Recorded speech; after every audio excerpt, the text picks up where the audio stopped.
Hello students. आज हम सभी इस वीडियो के माध्यम से जैव विकास तथा उससे संबंधित सभी विषयों पर चर्चा करेंगे। स्टार्ट करते हैं। सबसे पहले बात आती है कि जैव विकास क्या है।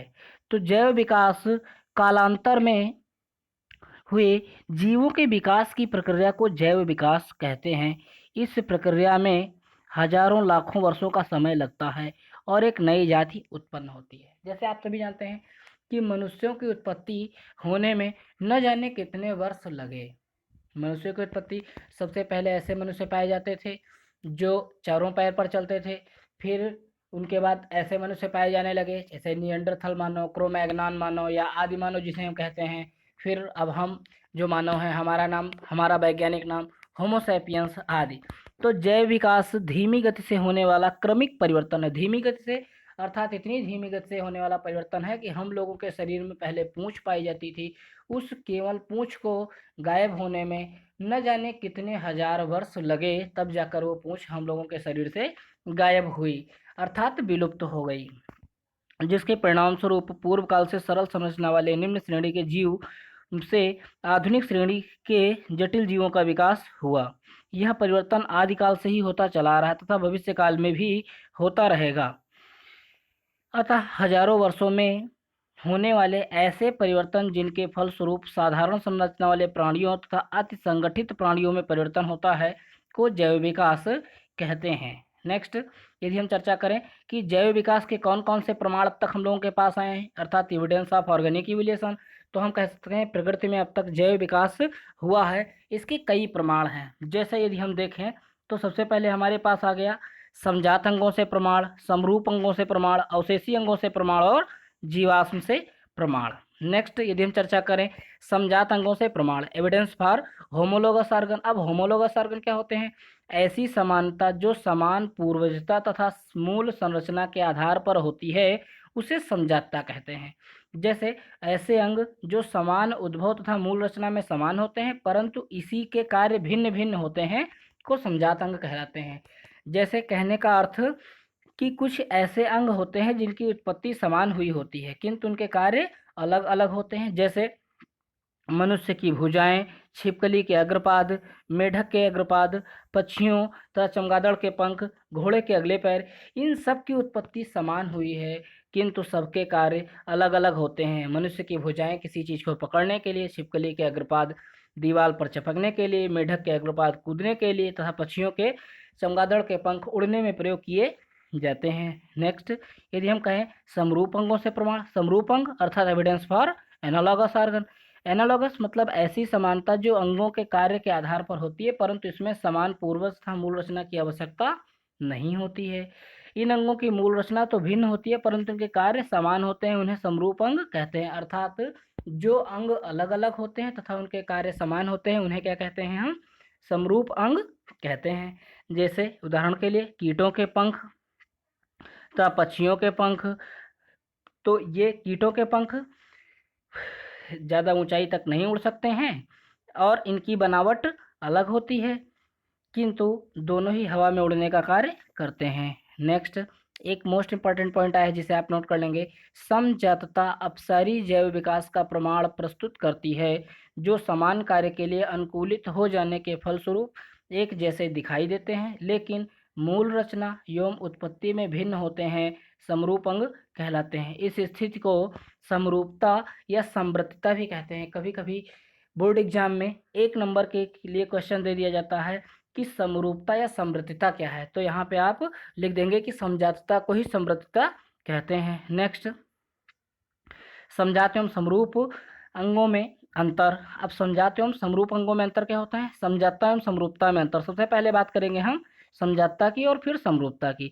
तो समजातता अर्थात समान उद्भव व समान मूल संरचना के आधार पर विभिन्न जीवों के अंगों में पाई जाने वाली समानता को समजातता कहते हैं और समान कार्य करने पर विभिन्न जीवों के अंगों में पाई जाने वाली बाह्य आकारिक समानता को समरूपता कहते हैं। अब समान मूलभूत संरचना वाले अंगों को समजात अंग कहते हैं तथा समान दिखने वाले अंगों को समरूपी अंग कहते हैं। नेक्स्ट, अब यदि हम चर्चा करें अवशेषी अंगों से प्रमाण। अवशेषी अंग अर्थात जीव के शरीर में कुछ रचनाएं क्रियाहीन पाई जाती हैं, जिनका हमारे शरीर में कोई उपयोग नहीं है, किंतु वह हमारे शरीर में पाई जाती हैं, अर्थात यह रचनाएं पुराने पूर्वजों में क्रियाशील थीं। अतः इन क्रियाशील रचनाओं को अवशेषी अंग कहते हैं।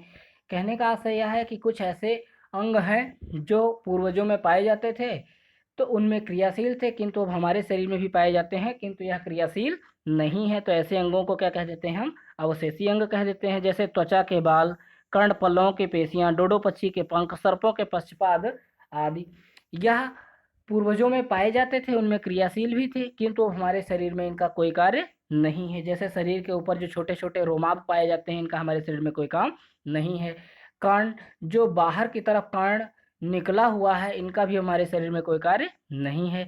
जीवों में ऐसी अनेक रचनाएं पाई जाती हैं जो शरीर के लिए अनावश्यक हैं, ये अवशेषी अंग कहलाते हैं। इस प्रकार अवशेषी अंग इन जीवों का संबंध उन पूर्वजों से स्थापित करते हैं जिनमें ये अंग सक्रिय और पूर्ण विकसित थे। अवशेषी अंग लगभग सभी जीवों में पाए जाते हैं। अवशेषी अंग लगभग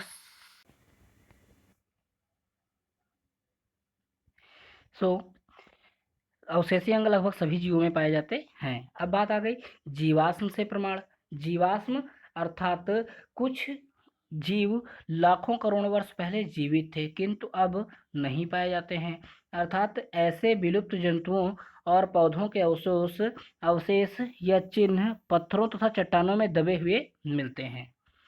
इन अवशेषों या चिन्हों को जीवाश्म कहते हैं। जीवाश्मों से जैव विकास संबंधी प्रमाण मिलते हैं, जैसे आर्कियोप्टेरिक्स के जीवाश्म आदि जीवाश्मों से मिलते हैं। अर्थात हम कह सकते हैं जीवाश्मों से मिलने का आशय यह है कि हम जान सकते हैं कि जैसे डायनासोर पहले पाए जाते थे, अब नहीं पाए जाते हैं, तो हम प्रमाण जान सकते हैं कि वह पहले पाए जाते थे तो किस तरह के पाए जाते थे, कैसे होते थे, या पहले के जो जीव पाए जाते थे वो कैसे होते थे आदि। जीवाश्म में विकास का प्रत्यक्ष प्रमाण मिलता है। सामान्यतः जीवाश्म शब्द से अतीत काल के भौमिकीय युगों के उन जैव अवशेषों से तात्पर्य है जो भूपर्पटी के अवसादी शैलों में पाए जाते हैं। ये जीवाश्म यह बतलाते हैं कि जैव उद्गम के हैं तथा अपने में जैविक प्रमाण रखते हैं, अर्थात यह हमें समझाते हैं कि पहले कैसे जंतु पाए जाते थे और हमारा विकास कैसे कैसे हुआ है। नेक्स्ट बात करेंगे हम संयोजक कड़ी की।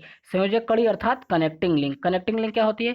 कनेक्टिंग लिंक अर्थात कोई ऐसा जीव या कोई ऐसा माध्यम जो किन्हीं दो चीज़ों या वस्तुओं को आपस में जोड़ता है या समयों को आपस में जोड़ता है, उसे हम संयोजक कड़ी कहते हैं।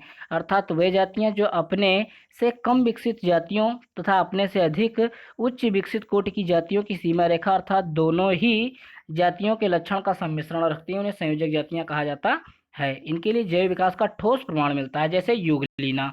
युगलीना आप जानते हैं कि युगलीना एक ऐसा जीव होता है जो अपना भोजन स्वयं बना सकता है, किंतु यह पादप एवं जंतुओं के बीच की संयोजक कड़ी है, अर्थात यह अपना भोजन पादपों की तरह स्वयं भी बना सकता है और जंतुओं की तरह बिना अपना भोजन बनाए भी अपना भोजन कर सकता है। नेक्स्ट बात करेंगे हम प्रोटोस्पंजिया। यह संघ प्रोटोजोआ अर्थात एक कोशिकीय सदस्य और इन्हीं के पूर्वजों स्पंज की उत्पत्ति के संबंध का कनेक्टिंग लिंक रखता है। न्यूपेलाइना अर्थात संघ मोलस्का व एनेलिडा के सदस्यों के मध्य की संयोजक कड़ी को क्या कह देते हैं हम? न्यूपेलाइना। पेरिपेटस संघ आर्थ्रोपोडा एवं संघ एनेलिडा के बीच की संयोजक कड़ी को क्या कह देते हैं हम? पेरिपेटस कह देते हैं। नेक्स्ट आर्कियोप्टेरिक्स वर्तमान में अभी यह विलुप्त हो गया है, किंतु यह सरीसृप एवं पक्षी अर्थात रेंग कर चलने वाले तथा उड़कर चलने वाले जीवों के बीच की संयोजक कड़ी को आर्कियोप्टेरिक्स कहते हैं। नेक्स्ट आ गया प्रोटोप्थेरिया। निम्न कोटि के स्तनधारी एवं स्तनधारी जो जंतु पाए जाते थे, स्तनधारी जंतु अर्थात हम लोग या मनुष्य, उन्हीं में से ये पाए जाते थे एवं सरीसृप जंतुओं के बीच की संयोजक कड़ी हैं। नेक्स्ट यदि हम चर्चा करें जैव विकास के सिद्धांत, तो जैव विकास के सिद्धांत, जैव विकास धीमी गति से चलने वाली सतत प्रक्रिया है। इसे किसी के द्वारा देखना संभव नहीं है, परंतु कुछ व्यक्तियों ने समय समय पर अनेक सिद्धांत प्रस्तुत किए हैं। अर्थात हम कह सकते हैं कि विकास एक ऐसी प्रक्रिया है कि हम इसे देख नहीं सकते। अर्थात यदि हम सिर्फ महसूस कर सकते हैं, अर्थात यदि हमारा ही विकास कह दिया जाए, तो हम बचपन में जब से आज तक बड़े हुए हमने किसी दिन यह नहीं देखा कि हम किस दिन कितने बड़े हुए हैं। ठीक है। अब इसके लिए कुछ व्यक्तियों ने समय समय पर अपने मत प्रस्तुत किए, जैसे लैमार्क ने लैमार्कवाद, डार्विनवाद, नव डार्विनवाद एवं उत्परिवर्तनवाद या नव लैमार्कवाद आदि प्रस्तुत किए गए। अब हम इनकी चर्चा करेंगे। नेक्स्ट बात करेंगे हम लैमार्कवाद की। लैमार्कवाद, तो लैमार्कवाद सिद्धांत दिया गया लैमार्क के द्वारा, अर्थात लैमार्क के सिद्धांत को ही क्या कह दिया गया, लैमार्कवाद। तो लैमार्क का पूरा नाम था Jean Baptiste D Lamarck. France के एक प्रसिद्ध वैज्ञानिक थे। लैमार्क प्रथम जीव वैज्ञानिक थे जिन्होंने जैव विकास की व्याख्या वैज्ञानिक ढंग से की थी। इन्होंने जैव विकास संबंधी अपने विचारों को फिलोसॉफिक जूलॉजी नामक पुस्तक में 1809 में प्रकाशित किया। इनका सिद्धांत लैमार्कवाद के नाम से प्रस्तुत हुआ। नेक्स्ट यदि हम चर्चा करेंगे लैमार्कवाद, फ्रांस के जीव वैज्ञानिक लैमार्क द्वारा प्रतिपादित विकास का सिद्धांत था, जो किसी समय बहुत मान्य हुआ करता था, किंतु बाद में इसे अस्वीकार कर दिया गया। संक्षेप में लैमार्क का विकासवाद ही लैमार्कवाद कहलाया। वर्तमान के परिवर्तन के कारण जीवन की उत्पत्ति, अंगों का व्यवहार या अव्यवहार, जीवन काल में अर्जित गुणों का जीवों द्वारा अपनी संतति में प्रपोषण है। अब यदि हम लैमार्कवाद के प्रमुख तथ्यों की बात करें, तो लैमार्कवाद मुख्यतः 4 तथ्यों पर आधारित था। लैमार्कवाद विभिन्न तथ्यों पर आधारित है। पहला पॉइंट आ गया कि आकार तथा वृद्धि की प्रवृत्ति। लैमार्क के अनुसार जीवधारियों में वृद्धि की प्राकृतिक प्रवृत्ति होती है। प्राकृतिक प्रवृत्ति का कहने का आशय यह है कि उनकी जो वृद्धि होती है वो प्राकृतिक तरीके से होती रहती है। जैसे इन्होंने एक जंतु को लिया था जिराफ। इनके अनुसार बताया गया कि पहले के जो जिराफ थे वह कैसे होते थे, सामान्य गाय की तरह होने वाले जंतु होते थे, किंतु वह धीरे धीरे जब नीचे की वनस्पतियों को खा कर उन्होंने खत्म कर दिया, तो ऊंचे की वनस्पतियों को खाने के लिए प्रत्येक बार अपनी गर्दन को लंबे करते थे। और एक समय ऐसी आई कि जब जिराफ दुनिया के सबसे बड़े लंबी गर्दन वाले जंतु बन गए। नेक्स्ट, वातावरण का सीधा प्रभाव। हम कह सकते हैं कि जीवधारियों का प्रत्यक्ष या परोक्ष रूप से वातावरण का प्रभाव पड़ता है, जिसके परिणाम स्वरूप जीवधारी की शारीरिक रचना एवं स्वभाव में निरंतर परिवर्तन होते रहते हैं। अर्थात बच्चा जिस वातावरण में रहेगा वहाँ का प्रभाव उस पर पड़ता रहेगा। जैसे मान लीजिए कोई 2 जुड़वा बच्चे हैं और ये दोनों जुड़वा बच्चों को जन्म के तुरंत पश्चात एक को इंडिया में तथा एक को इंग्लैंड में रख दिया जाए, तो इंडिया का बच्चा हिंदी में बोलेगा, हिंदी की भाषा को समझेगा, जबकि इंग्लैंड का बच्चा अंग्रेजी की भाषा को बोलेगा एवं समझेगा। नेक्स्ट, अंगों का उपयोग तथा अनुप्रयोग। इनके अनुसार वातावरण में कुछ ऐसे जंतु पाए जाते हैं कि जिनका ज़्यादा से ज़्यादा हम उपयोग करेंगे वह अंग विकसित होते जाते हैं, किंतु जिनका उपयोग हम नहीं करते हैं वह अंग धीरे धीरे अवशेषी अंग बन जाते हैं। नेक्स्ट चर्चा करेंगे हम उपार्जित लक्षणों की वंशागति। उपार्जित लक्षण अर्थात ऐसे लक्षण जिनको हम बाहर से ग्रहण करते हैं। उपार्जित लक्षण कहने का आशय यह है कि हम किसी व्यक्ति को देखकर पढ़ने लगे तो, और हमारे परिवार में ऐसा कोई नहीं करता था, तो यह हमें कैसा लक्षण होगा, उपार्जित लक्षण।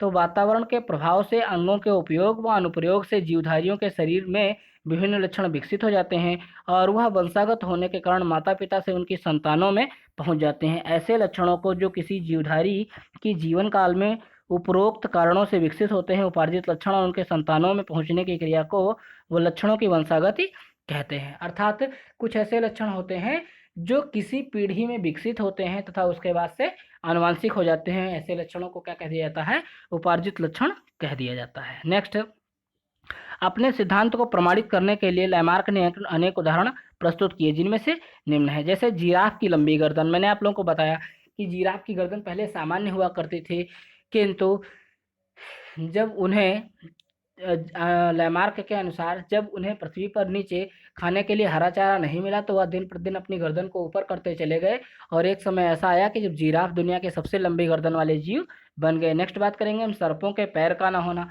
सर्पों के पैर अर्थात सर्पों में सबसे पहले पैर पाए जाते थे, किंतु जब सर्प रेंग भी सकते थे और चल भी सकते थे, किंतु जब सर्प रेंगते थे तो उनके पैर कहीं कहीं फंस जाते थे। इसलिए सर्पों ने अपने पैरों का उपयोग करना बंद कर दिया और एक निश्चित समय के बाद सर्पों के पैर गायब हो गए। जलीय पक्षियों में जलयुक्त पाद। जलीय पक्षी तैरने के लिए भी उपयुक्त तो रहते हैं, जबकि जलयुक्त पाद भी पाए जाते हैं। नेक्स्ट यदि हम कर्णपल्लवों की पेशियां, मनुष्यों में कर्णपल्लवों की पेशियां पाई जाती हैं जो इनका धीरे धीरे हम लोगों ने उपयोग कम कर दिया और ये धीरे धीरे गायब होने के कगार पर पहुंच चुकी हैं। लैमार्कवाद की आलोचना।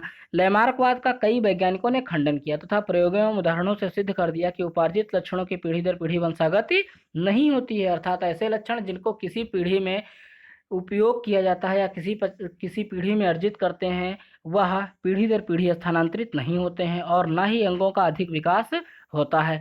कुवियर तथा वीजमान लैमार्कवाद के सबसे बड़े आलोचक थे। लैमार्कवाद की आलोचना में वैज्ञानिकों ने निम्न प्रयोग तथा उदाहरण प्रस्तुत किए। जैसे जर्मन वैज्ञानिक वीजमैन ने नवजात चूहों की पूंछ काटी और उन्होंने वीजमैन ने चूहों की पूंछ को कई वर्षों तक लगातार काटा, किंतु जब उन्होंने बिना पूंछ की चूहों से और पूंछ के चूहों के साथ संकरण कराया तो बिना पूंछ के चूहे उत्पन्न नहीं हुए। नेक्स्ट, इसे एक अपवाद आया कि कुछ व्यक्तियों में निरंतर पढ़ने लिखने से आंख का उपयोग करते हैं तो ज़्यादा कमज़ोर हो जाती हैं। तो लैमार्कवाद के अनुसार जिन अंगों का ज़्यादा प्रयोग करते हैं वह ज़्यादा विकसित होती हैं। तो हम जब ज़्यादा पढ़ते लिखते हैं तो हमारी आंखों को ज़्यादा विकसित होना चाहिए, किंतु आंखें कमज़ोर हो जाती हैं। यह लैमार्कवाद का अपवाद था। नेक्स्ट, सदियों से भारतीय नारियों में नाक व कान छेदने की प्रथा है। यदि यह आनुवांशिक लक्षण होता तो अब तक जो उत्पन्न हुई नारियां होती हैं या लड़कियां होती हैं उन लोगों में नाक और कान में छेद हुए उत्पन्न होते। नेक्स्ट हम क्या करेंगे कि लुहार व पहलवान का बच्चा लुहार व पहलवान नहीं होता है, डॉक्टर का बच्चा डॉक्टर नहीं होता है, अर्थात हम कह सकते हैं कि उपार्जित लक्षण वंशागत नहीं होते हैं। नेक्स्ट, नवलैमार्कवाद। नवलैमार्कवाद मतलब लैमार्कवाद में जितने भी आलोचनाएं थी उन आलोचनाओं को खत्म करने के बाद कुछ वैज्ञानिकों की सहायता के द्वारा लैमार्कवाद को पुनः प्रस्तुत किया गया, जिसे नवलैमार्कवाद के नाम से जाना जाता है। कुछ वैज्ञानिकों ने लैमार्कवाद का समर्थन किया तथा इससे कुछ परिवर्तन करके संशोधित सिद्धांत प्रस्तुत किया, जिसे नवलैमार्कवाद कहते हैं। इसमें प्रमुख वैज्ञानिक थे शर्मन, टावर, मैकडूगल आदि लैमार्कवाद के समर्थक वैज्ञानिक थे। लैमार्कवाद के अनुसार अंगों के उपयोग एवं अनुप्रयोग का प्रभाव वंशागत तो नहीं होता है, किंतु बाह्य वातावरण का प्रभाव हार्मोन्स पर पड़ता है। ये हार्मोन्स जनन कोशिकाओं को प्रभावित करते हैं, जिसके फलस्वरूप लक्षण वंशागत होने के साथ ही वातावरण में परिवर्तनों के कारण कुछ ऐसे भौतिक व रासायनिक परिवर्तन हो जाते हैं जो जनन द्रव्य को प्रभावित करते हैं। ऐसे परिवर्तन निश्चित रूप से वंशागत होकर संतानों में प्रदर्शित होते हैं। नेक्स्ट यदि हम चर्चा करें डार्विनवाद। डार्विन का पूरा नाम चार्ल्स रॉबर्ट डार्विन था। यह ब्रिटेन के प्रसिद्ध प्रकृतिवादी वैज्ञानिक थे। लैमार्क के पश्चात जो वाद प्रस्तुत किया गया या जो सिद्धांत आया वह सिद्धांत डार्विन का सिद्धांत था और डार्विन के सिद्धांत को प्राकृतिक वर्ण का सिद्धांत या डार्विनवाद के सिद्धांत के नाम से जाना जाता है। डार्विन जब 1831 में केवल 22 वर्ष के थे तो उन्हें MHS बीगल नामक जहाज के द्वारा उन्हें एक यात्रा का अवसर प्राप्त हुआ और उन्होंने इस यात्रा के दौरान विदेशों में जाकर यात्राएं की और कई प्राप्त जीवों को देखा, अलग अलग वातावरण को देखा और जीवाश्मों को देखा तथा उनसे अपने लिए डाटा एकत्रित किया और उनके अनुसार उन्होंने एक सिद्धांत दिया जिसे हम प्राकृतिक वर्ण का सिद्धांत कहते हैं। डार्विनवाद निम्नलिखित तथ्यों पर आधारित है, जैसे जीवों में संतानोत्पत्ति की प्रचुर क्षमता, जीवन अंतर जातीय संघर्ष, वातावरणीय संघर्ष, विभिन्नताएं एवं इनकी वंशागत की उत्तरजीविताएं, प्राकृतिक चयन एवं नई जातियों की उत्पत्ति, यह प्राकृतिक वर्ण के सिद्धांत के अंतर्गत आते हैं। अर्थात हम कह सकते हैं कि डार्विनवाद ने मुख्य 6 तथ्यों पर अपना नियम प्रस्तुत किया। नेक्स्ट, डार्विनवाद की भी आलोचना हुई। डार्विनवाद ने विकास को आनुवंशिकता के आधार पर नहीं समझाया था। डार्विन के अनुसार नई जातियों की उत्पत्ति के लिए विभिन्नताएं उत्तरदायी थीं, लेकिन वैज्ञानिकों के अनुसार छोटी छोटी विभिन्नताओं से नई जातियों की उत्पत्ति नहीं हो सकती है। वैज्ञानिकों ने डार्विन के लिंग चयनवाद को भी गलत ठहरा दिया। वंशागत लक्षणों वाले जीव जब एक दूसरे जीवों के साथ मैथुन करते हैं जिनमें ये लक्षण नहीं होते हैं तो इन दोनों के मिलन से लक्षणों का प्रभाव कम नहीं होता है। डार्विन इसकी व्याख्या नहीं कर सके। नेक्स्ट आ गई बात कि प्रकृति में वर्णवाद में किसी अंग में विशिष्टीकरण को नहीं बताया गया, जिसके कारण कुछ जातियां नष्ट हो गई, अर्थात यह डार्विन की आलोचनाएं थी। डार्विन की आलोचना के पश्चात नया सिद्धांत प्रस्तुत हुआ जिसे उत्परिवर्तनवाद के नाम से जाना जाता है, अर्थात उत्परिवर्तन के नाम से भी जाना जाता है। उत्परिवर्तनवाद अर्थात हॉलैंड के वनस्पति शास्त्री ह्यूगो डिब्रीज ने 1901 में विकासवाद के संबंध में अपना मत प्रस्तुत किया। इसे उत्परिवर्तनवाद का सिद्धांत कहते हैं। जीवों में कभी कभी अचानक विशेष लक्षण वाली संतानें उत्पन्न हो जाती हैं जो अपने माता पिता के लक्षणों से भिन्न होती हैं। इस प्रकार एक जाति नई जाति की उत्पत्ति होती है। आप लोगों ने एक मूवी देखी होगी एक्समैन।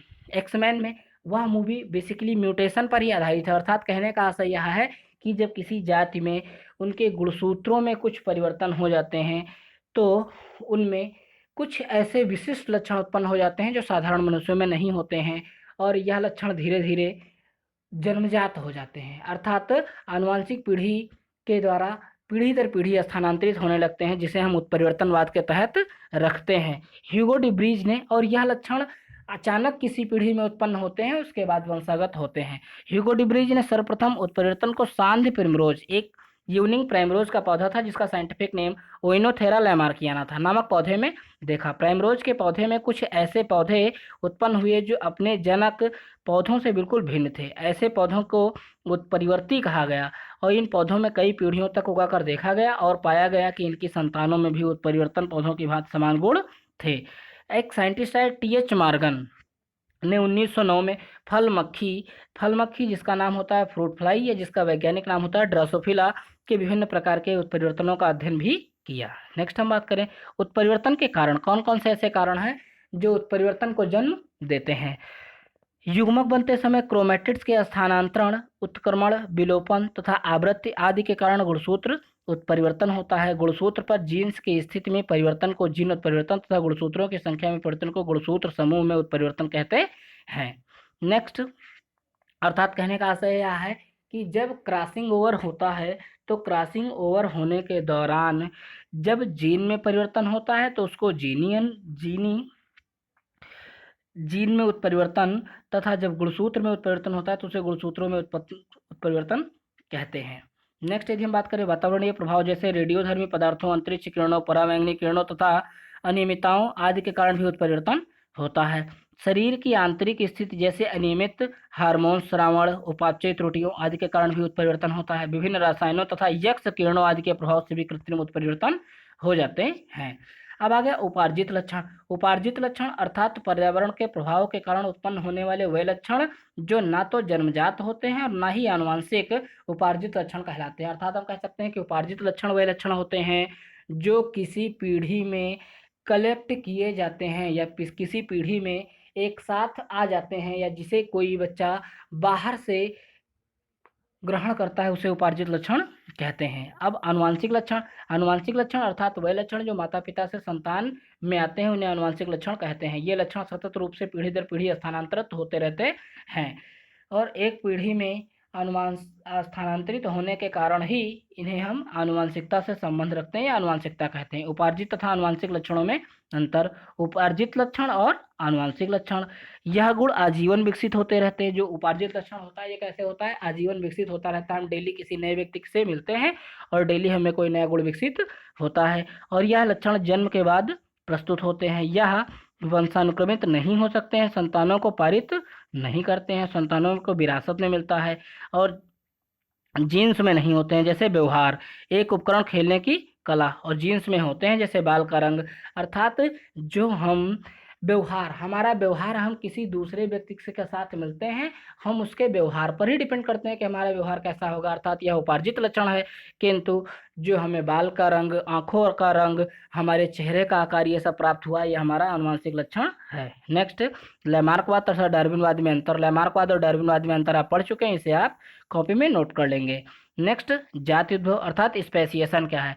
पूर्व स्पीसीज से नई स्पीसीज का निर्माण ही जाति उद्भव कहलाता है। वर्तमान स्पीसीज का परिवर्तनशील पर्यावरण में जीवित रहना आवश्यक है क्योंकि यह नई स्पीसीज का उद्भव करते हैं, अर्थात हमारे द्वारा ही नई जीव जातियों का विकास होता है और धीरे धीरे हम जितने आगे सदियों में पहुंचते चले जाएंगे, हम में नए नए परिवर्तन आते चले जाएंगे। नेक्स्ट, जाति उद्भव की मुख्य परिस्थितियां। कौन कौन सी ऐसी परिस्थितियां हैं जो जाति उद्भव की परिस्थितियां बनती हैं, अर्थात निम्न परिस्थितियों में ही जातियों का विकास संभव है। जैसे भौगोलिक अवरोध, जैसे पर्वत, नदियां, सागर आज से विभिन्न प्रदेशों के बीच अतिरिक्त दूरी बढ़ने के कारण से जीन राशि में परिवर्तन आ जाने से कोई भी जाति एक नई जाति का रूप ले लेती है। नेक्स्ट, जननीय अलगाव उत्पन्न हो जाने से एक नई जाति बन जाती है। नेक्स्ट, यदि हम बात करें, एक जाति के कुछ जीवों के नए आवास स्थान में पहुंचकर स्वयं को वातावरण के अनुकूल बना लेने के कारण नई जातियां उत्पन्न होती हैं।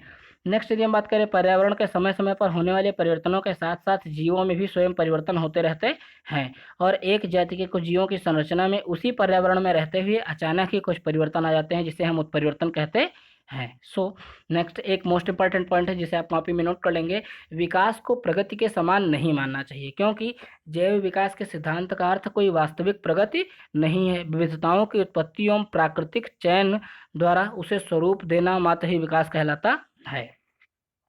नेक्स्ट, पृथ्वी पर जीवों की उत्पत्ति, अर्थात एक ब्रिटिश वैज्ञानिक JBS हॉल्डेन थे, जो बाद में भारत के नागरिक हो गए थे, ने 1929 में यह सुझाव दिया कि जीवों की सर्वप्रथम उत्पत्ति उन सरल अकार्बनिक अणुओं से ही हुई होगी जो पृथ्वी की उत्पत्ति के समय बने थे।